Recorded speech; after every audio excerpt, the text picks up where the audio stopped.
The evening rush at the Arizona grocery store felt heavier than usual. Carts clattered across the tiles, impatient customers shifted from foot to foot, and fluorescent lights buzzed overhead.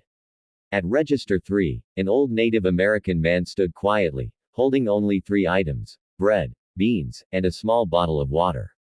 His clothes were worn, his shoulders thin, and his hands trembled as he searched for a few missing coins.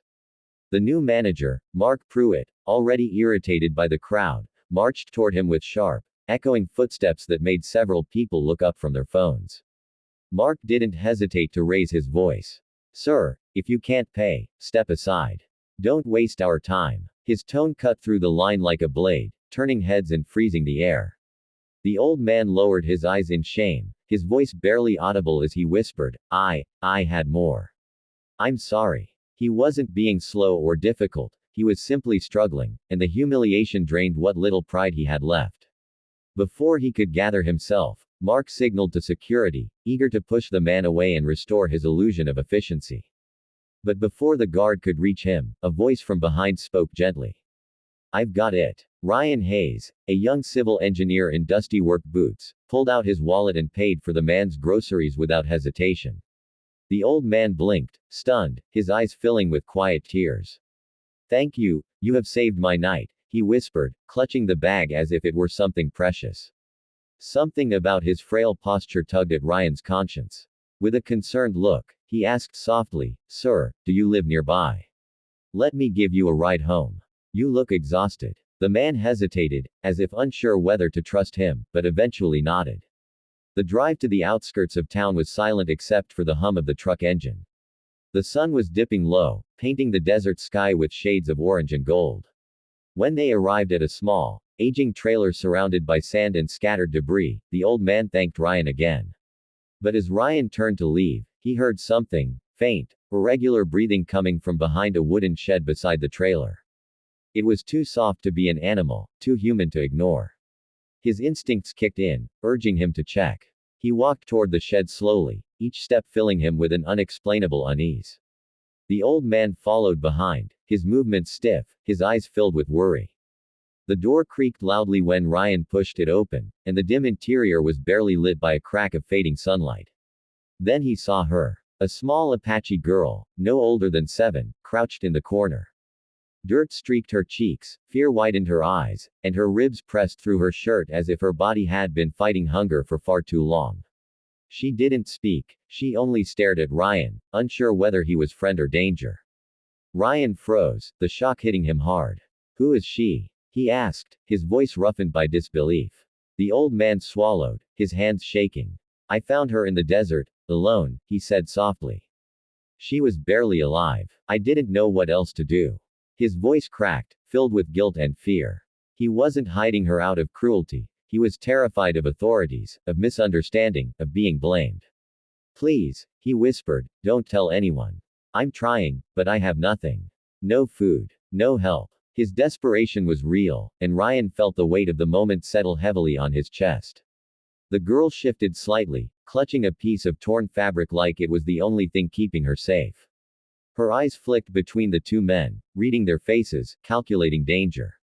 Ryan's heart ached as he knelt down, making sure not to get too close. "Hey," he said softly, "you're safe now."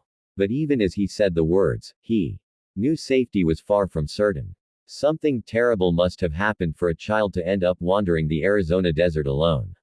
Something urgent. Something dangerous. And whatever the story was, it was far from over. If you want, I can now write part 2, 700 words, in the same. Ryan drove home with the child sitting silently in the back seat, clutching her knees tightly to her chest. She didn't cry, didn't talk, didn't even look out the window. She simply whispered one word when he asked her name. Home. It wasn't an answer, more like a plea. When they reached his house, Ryan warmed up some soup, cut soft bread into tiny pieces, and placed the bowl gently in front of her. She ate slowly, as if unsure when she would see food again. Every so often, she looked up at him with watchful, guarded eyes. The next morning, he contacted local authorities, hoping someone had reported a missing Apache child. But no one had. They told him to keep her safe, to wait for updates, and to report any changes. He nodded, but after he hung up, the house felt strangely still. The girl sat on the couch with a blanket wrapped around her shoulders, her small frame swallowed by the fabric. Ryan realized she didn't need officials, she needed comfort. So he bought her new clothes, soft blankets, and a small toy eagle with brown wings and a stitched smile.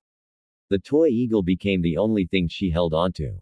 She didn't speak, didn't explore, didn't play. She simply observed the world from behind her dark, cautious eyes. Sometimes Ryan caught her staring through the window at the pine trees, as if waiting for someone, or something, to appear. He tried talking to her in gentle tones, telling her stories about the desert, about his work, about the stars. But her only response was silence, heavy and unbroken. Still, he didn't push. He sensed she had seen something terrible, something that made silence feel safer than words. 4 days passed in a quiet routine, meals, soft music, careful conversations, and long moments of stillness.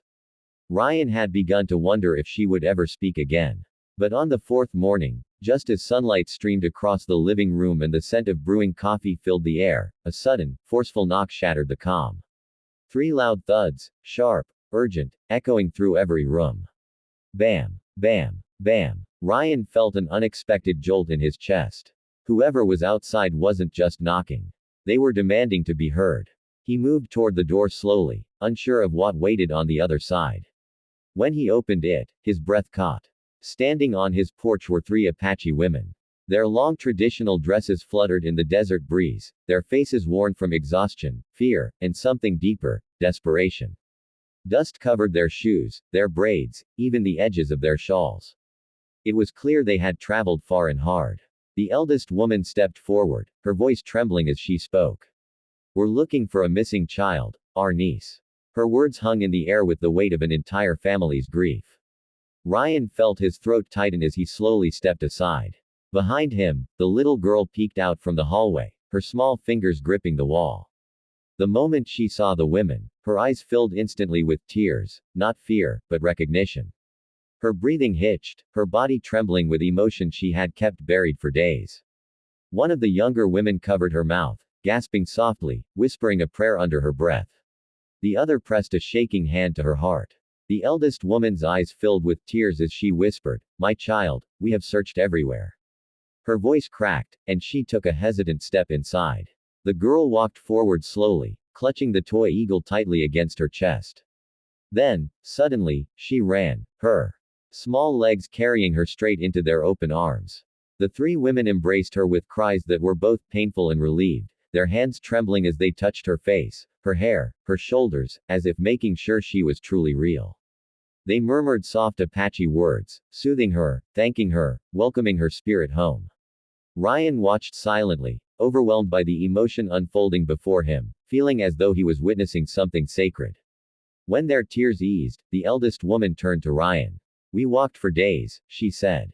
"No signal. No cars. Only hope. She wandered away from our land. We feared," her voice faltered. "We feared she was gone." She looked at him with deep gratitude. "Thank you for giving her safety when we could not reach her." The girl clung to her aunt's dress, but before leaving, she looked back at Ryan and whispered the same words she had said on the first night, only this time, it carried peace instead of fear. Home. And Ryan realized then, kindness given to a stranger had returned a whole family's world to its rightful place.